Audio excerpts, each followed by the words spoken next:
Class 10th आज हम शुरू करेंगे चैप्टर नंबर 8 की ट्रिग्नोमेट्रिक टेबल। तो इस टेबल के अंदर हमको कुछ स्पेसिफिक एंगल्स पढ़ने हैं, जिसमें है एक 0 डिग्री, एक 30 डिग्री, एक 45, एक 60 और एक 90 डिग्री।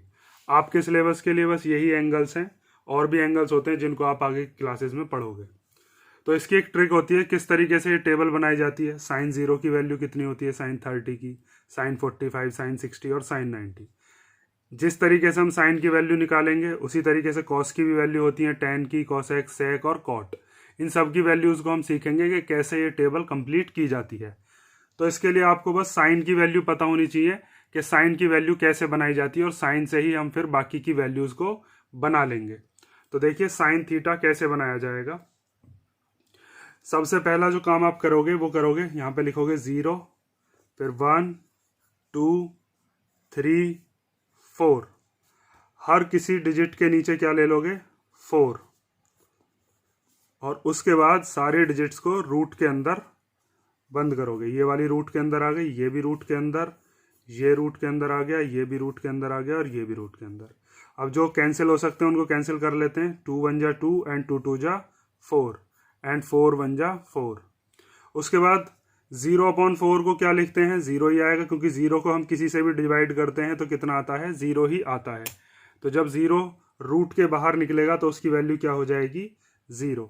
उसी तरीके से जैसे ये 1 दे रखा है 1/4, तो 1 किसका रूट होता है, आप 1 को ऐसे लिख सकते हो अंडर रूट 1 मल्टीप्लाई 1, और 4 को लिख सकते हैं 2 मल्टीप्लाई 2। तो ये रूट के बाहर निकल के क्या आ जाएगा, 1, और 2 जब रूट के बाहर निकलेगा तो क्या आ जाएगा, 2। तो इसका मतलब इसकी वैल्यू क्या हो सकती है, 1/2। ऐसे ही जब यहाँ पे हमने देखा था तो क्या आया था, यहाँ पे है अंडर रूट के अंदर 1 और अंडर रूट के अंदर 2, तो 1 तो बाहर आ जाएगा, 1 के तो पेयर बन जाएंगे 1 × 1, 2 के पेयर नहीं बन पाएंगे, तो ये क्या हो जाएगा, ये हो जाएगा 1/√2। इसी तरीके से ये जो रूट है, इस रूट के अंदर 3 है और 4 है, तो 3 के तो पेयर बनते नहीं है लेकिन 4 के पेयर बन जाते हैं। तो √3 को ऐसे ही लिख लेंगे, और 4 को हम क्या लिख सकते हैं, 2 मल्टीप्लाई 2। और जब ये रूट के बाहर निकलेगा तो क्या हो जाएगा, ये हो जाएगा √3/2। यहाँ पे 4 से 4 कैंसिल हो गया था तो क्या बचेगा, अब रूट के अंदर बस 1 बचा, और √1 किसका होता है, 1 का ही होता है। तो इस तरीके से आप याद रखोगे कि सबसे पहले हमने क्या किया था, 0 1 2 3 4 ये सब लिख लिया। फिर उसके बाद हर किसी डिजिट के नीचे अपॉन में क्या ले लोगे, 4 4 4 4 4। उसके बाद जो कैंसिल हो रहा होगा उसको कैंसिल कर दोगे, जैसे 2 और 4 सेम टेबल में आते हैं, तो 2 1 जा 2 एंड 2 2 जा 4। ऐसे यहाँ पे 4 1 जा 4 एंड 4 1 जा 4। उसके बाद हमने देखा 0/4 को 0 ही कहते हैं, 1/4 में 1 होता है 1 का रूट, और 4 किसका होता है, 2 का। इधर 1/2 आ रहा था रूट के अंदर, तो 1 तो रूट के बाहर आ सकता है लेकिन 2 के पेयर नहीं बनेंगे, तो ये √2 ही रहा। उसके बाद ये √3 है और अपॉन में √4 है, तो √3 तो ऐसे ही रहेगा, और 4 के हमने पेयर बनाए तो क्या बने, 2 × 2, तो एक 2 बाहर आ गया। इधर क्या बचा था, बस रूट के अंदर 1 बचा था, तो इसकी वैल्यू कितनी बची, 1 बची। तो इस तरीके से हम इस टेबल को जब कंप्लीट करते हैं तो उसमें साइन की वैल्यू को बना लेते हैं। तो ये मैंने यहाँ पे साइन की वैल्यू लिख दी। अब साइन की वैल्यू से ही हम कैसे कॉस की वैल्यू बनाते हैं, टेन की वैल्यू बनाते हैं, और बाकी के जितने भी रेशियोज हैं उनकी वैल्यू बनाते हैं, उस चीज़ को आप ध्यान से देखोगे। तो साइन की वैल्यू को ध्यान रखोगे, जब भी टेबल आपको बनानी होगी तो साइन की वैल्यू से ही हम सारी की सारी वैल्यूज को बना देते हैं। तो आगे देखो, अब मैं इसको रफ कर देता हूँ। आगे देखो, अब आगे कैसे बनाई जाएगी। ये जो साइन है, इस साइन को आप इधर की तरफ से लिखना शुरू करोगे तो कॉस की वैल्यू बन जाएगी। इधर साइन 90 की वैल्यू कितनी है, 1, तो कॉस 0 की वैल्यू कितनी हो जाएगी, 1। इधर से लिखना शुरू कर दो इनको ऐसे। तो यहां से क्या दे रखा है, √3/2, ये 1/√2, इधर से ये 1/2, और इधर से क्या आ गया, ये 0। तो इस तरीके से हम बना लेते हैं कॉस की वैल्यू। अब आता है आगे आपके सामने टेन थीटा। तो टेन थीटा कैसे बनाते हैं, जब मैंने आपको फर्स्ट इंट्रोडक्शन बताया था 8.1 के लिए, तो उसमें मैंने बताया था टेन थीटा इक्वल टू क्या होता है, sine upon cos. Tan theta क्या होता है, साइन अपॉन कॉस। उसका मैंने यहाँ पे प्रूफ भी बताया था, इंट्रोडक्शन वाले पार्ट में आप देख सकते हो। तो अब हम इसको कैसे करेंगे कि टेन थीटा निकालने के लिए हम साइन अपॉन कॉस करते रहेंगे। जो भी साइन की वैल्यूज हैं उनके अपॉन में कॉस की वैल्यूज हम रखते रहेंगे, तो क्या आता रहेगा हमारे पास, 10। उससे पहले आप एक चीज याद रखोगे कि अगर कहीं पे ऊपर दे रखा है 0 और नीचे है अगर कोई भी नॉन ज़ीरो नंबर, तो हमेशा उसका आंसर कितना आता है 0। मीन्स अगर न्यूमरेटर में 0 है और डिनोमिनेटर में कोई भी नॉन ज़ीरो नंबर है, जैसे ये दे रखा है 0/1, 0/2, 0/ कुछ भी हो, मान लीजिए 0/10, हमेशा इन सब का आंसर कितना आएगा, इन सब की वैल्यू 0 ही होती है। लेकिन अगर आता है कि ऊपर है कोई नॉन ज़ीरो नंबर और नीचे की तरफ क्या दे दिया जाए 0, तो इसको आप लिखोगे नॉट डिफाइंड। इसका मतलब यह है कि कभी भी डिनोमिनेटर में 0 अगर आता है, जैसे मान लीजिए 1/0 है या 2/0 है या कुछ भी हो सकता है, मान लीजिए 5/0 है, अगर डिनोमिनेटर में 0 आता है तो इसको आप क्या लिखोगे, नॉट डिफाइंड। ठीक है, ये चीज़ आपको याद रखनी है। अब हम देखते हैं हमको वैल्यू किसकी निकालनी है, tan थीटा की। तो tan 0 की वैल्यू हम कैसे निकालेंगे, sin theta upon cos theta. Sine upon cos कर दो। तो यहाँ पे हमको दे रखा है सबसे पहला, इधर देखो यहाँ बताता हूँ, tan थीटा इक्वल टू कितना होता है, ये होता है sin theta upon cos theta. तो sin 0 की वैल्यू कितनी थी, sin 0 की वैल्यू थी 0 और cos 0 की वैल्यू कितनी थी, वो थी 1। और 0/1 क्या होता है, अभी बताया था, ऊपर न्यूमरेटर के अंदर 0 होता है तो कोई दिक्कत नहीं है, इसका आंसर हमेशा क्या आता है 0। लेकिन अगर यहीं पे ऐसा होता कि डिनोमिनेटर में 0 आता और ऊपर 1 आता, तो उसको हम क्या लिखते हैं, नॉट डिफाइंड। तो यहाँ पे 0/1 कितना हो गया, ये हो गया 0। ठीक है, ये हमने पहला निकाल लिया। उसके बाद अब आता है tan 30 डिग्री। तो tan 30 कैसे निकालेंगे, फिर साइन अपॉन कॉस करेंगे। तो साइन की वैल्यू कितनी है, साइन की वैल्यू है 1/2 और इसके अपॉन में कितना है, √3/2। अब ये जो नीचे वाली डिजिट होती है, मैंने आपको बताया था कि अगर कहीं पे ऐसे दिया है a/b और इसके अपॉन में c/d, तो इसको हम रेसिप्रोकल करके कैसे लिखते हैं, a/b मल्टीप्लाई ये जो डिजिट है ये रेसिप्रोकल हो जाती है d/c।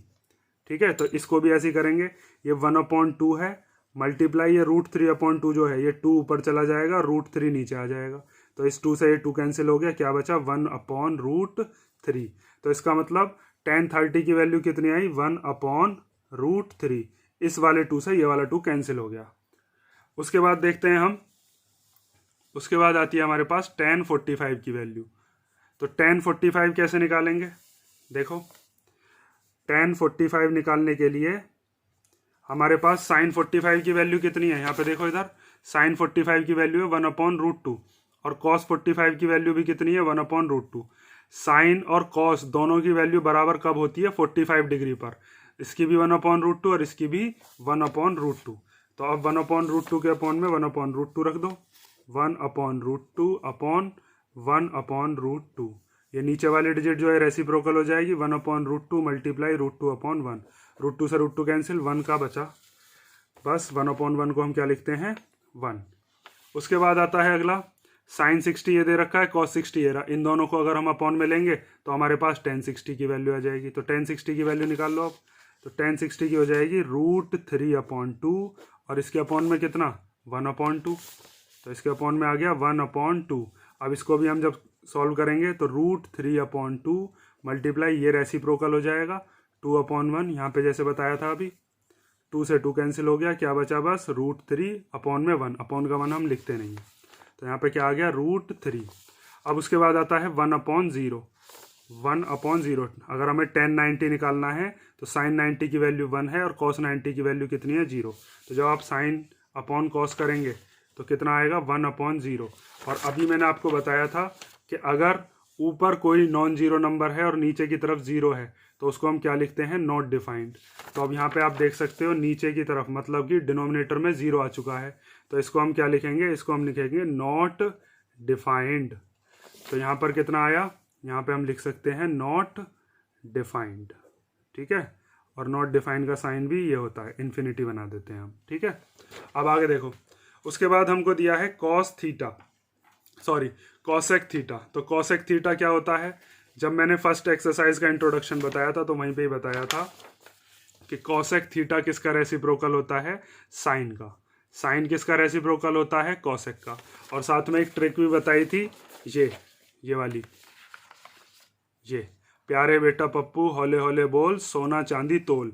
तो इसके अंदर मैंने बताया था यहाँ पर साइन और कॉसेक एक दूसरे के रेसिप्रोकल होते हैं। इसी तरीके से कॉस और सेक भी एक दूसरे के रेसिप्रोकल होते हैं, और टैन और कॉट भी एक दूसरे के रेसिप्रोकल होते हैं। तो अब हम यहाँ पे यही चीज़ लगाएंगे कि ये जो कॉसेक है ये किसका रेसिप्रोकल है, ये साइन का रेसिप्रोकल है। तो कॉसेक और साइन ये दोनों एक दूसरे के रेसिप्रोकल है, तो जो भी साइन की वैल्यूज हैं हम उनको रेसिप्रोकेट कर देंगे और वहां से हम किसकी वैल्यू मिल जाएगी, कॉसेक थीटा की।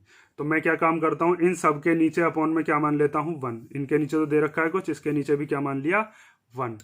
तो अगर आप 0/1 का रेसिप्रोकल करेंगे तो 0/1 का रेसिप्रोकल क्या होगा, 0/1 का रेसिप्रोकल क्या हो जाएगा, 1 ऊपर आ जाएगा और 0 नीचे। और अभी बताया था कि अगर डिनोमिनेटर में 0 आ जाए तो उसको हम क्या लिखते हैं, नॉट डिफाइंड। तो इसका आंसर क्या हो जाएगा, कॉसेक थीटा अगर 0 डिग्री है तो यहाँ पे हम लिखते हैं नॉट डिफाइंड। ठीक है, उसके बाद यहाँ पे दिया है 1/2, तो 1/2 का जब रेसिप्रोकल करोगे तो क्या हो जाएगा 2/1, तो 2/1 को हम 2 ही लिखते हैं। उसके बाद हमको दिया है 1/√2, तो 1/√2 को जब रेसिप्रोकेट करोगे तो √2 ऊपर चला जाएगा, 1 नीचे, डिनोमिनेटर का 1 लिखने की जरूरत ही नहीं है। तो क्या आ गई इसकी value, √2।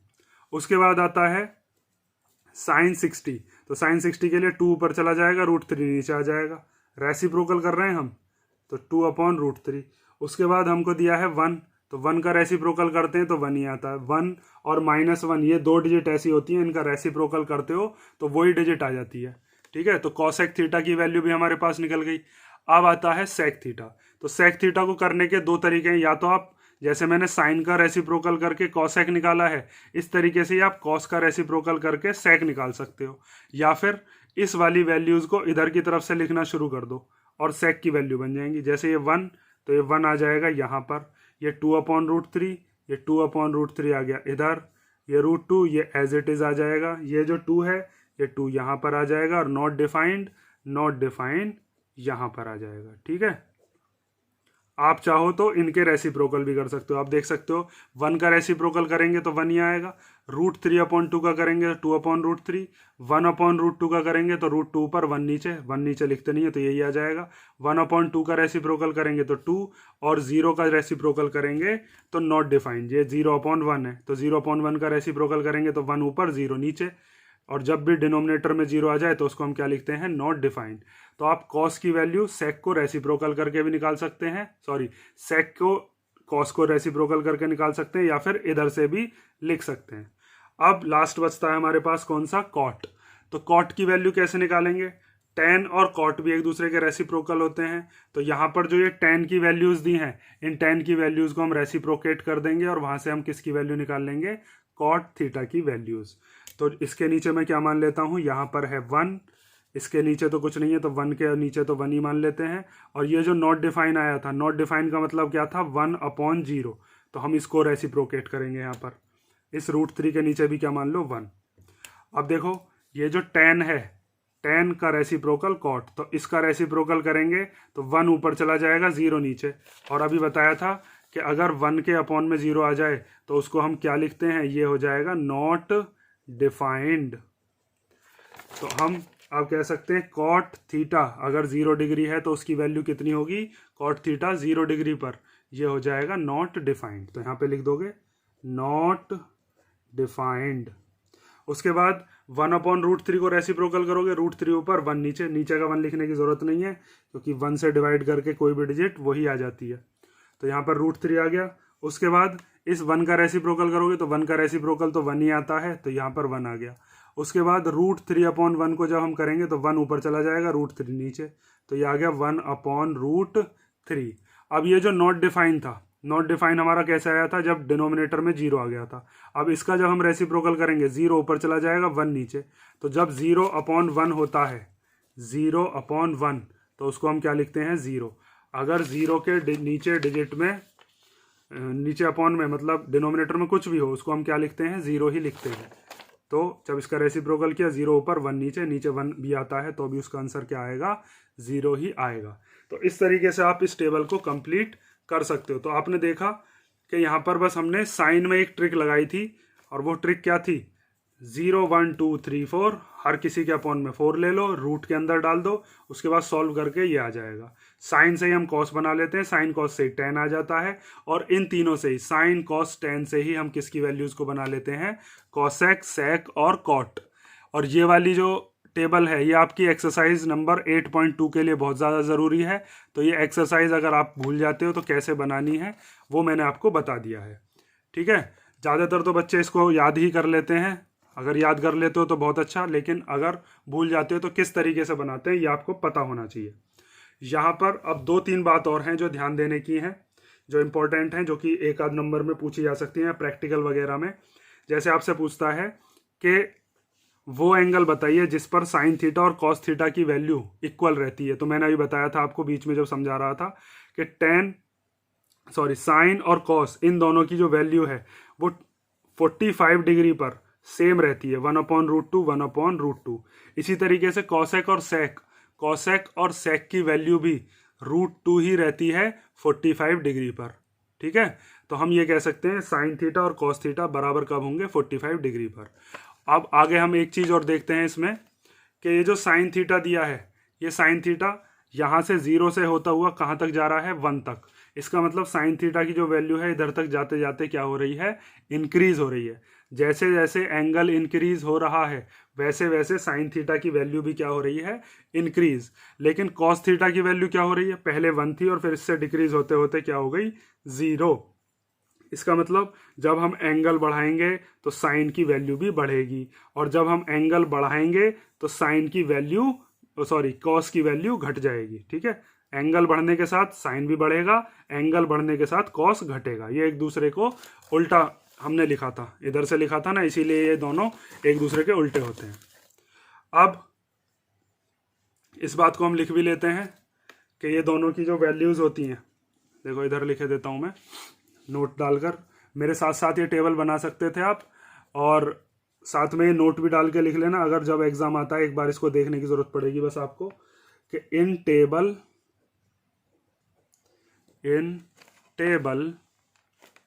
If angle A increases from 0 degree to 90 degree, अगर इस टेबल के अंदर जो एंगल है वो 0 डिग्री से 90 डिग्री तक जा रहा है तो साइन थीटा की वैल्यू बढ़ेगी और कॉस थीटा की वैल्यू घटेगी। तो हम इस बात को लिख लेते हैं, 2 पॉइंट जो हमारे पास आए हैं निकल के। पहला पॉइंट है कि साइन ए की जो वैल्यू होगी वो क्या होगी, इंक्रीज होगी, इंक्रीजेज फ्रॉम 0 टू 1। और दूसरी वैल्यू क्या है, कॉस, तो कॉस की वैल्यू क्या होगी, कॉस की वैल्यू होगी decrease, cos decreases from 1 to 0। ठीक है, ये इंपॉर्टेंट पॉइंट्स है जो आपको याद रखने हैं। यहाँ पर आपको दिख रहा होगा, अगर किसी को ये कंफ्यूजन हो रही है तो एक चीज़ और देख लो इसमें, कि ये जो 0 है, 0 से बड़ा है ये, इसकी 1/2 की वैल्यू लगभग कितनी होती है, 0.5। उसके बाद ये है 1/√2, तो √2 की वैल्यू आपने पढ़ी होगी, ये होती है 1.414। तो जब आप इसको सॉल्व करोगे तो ये लगभग 0.70 समथिंग आएगा। और √3/2, √3 की वैल्यू कितनी होती है, 1.732, और उसके अपॉन में जब आप 2 लोगे तो ये कितना आएगा, करीब करीब 0.866, और उसके बाद आया 1। तो देखो पहले 0 थी, फिर लगभग 0.5 हो गई, फिर 0.7, फिर 0.8, और उसके बाद फिर क्या आ गया, 1। तो एक तरीके से ये वैल्यूज क्या हो रही हैं, यहाँ पर इंक्रीज हो रही हैं। कई बार बच्चे क्या देखते हैं, इसको 3 पढ़ लेते हैं कि जो 3 है देखो इससे तो छोटी वैल्यू है, ये छोटी नहीं है, ये 1 बड़ा है, और √3/2 कैसा है, ये छोटा है, क्योंकि इसकी वैल्यू कितनी आ रही है, 0.866। तो ये टेबल आपकी कंप्लीट होती है। अब हम देखेंगे नेक्स्ट वीडियो के अंदर एक्सरसाइज 8.2। इस ट्रिग्नोमेट्रिक टेबल को बिल्कुल पक्की कर लेना और साथ में 1-2 बार बना के देख लेना, फिर हमेशा के लिए आपको ये याद रहेगी। ठीक है, चलो तो बाकी का अगली वीडियो में देखते हैं। और कोई दिक्कत हो अगर इस वाली टेबल में तो मेरे को बता देना, कमेंट कर देना।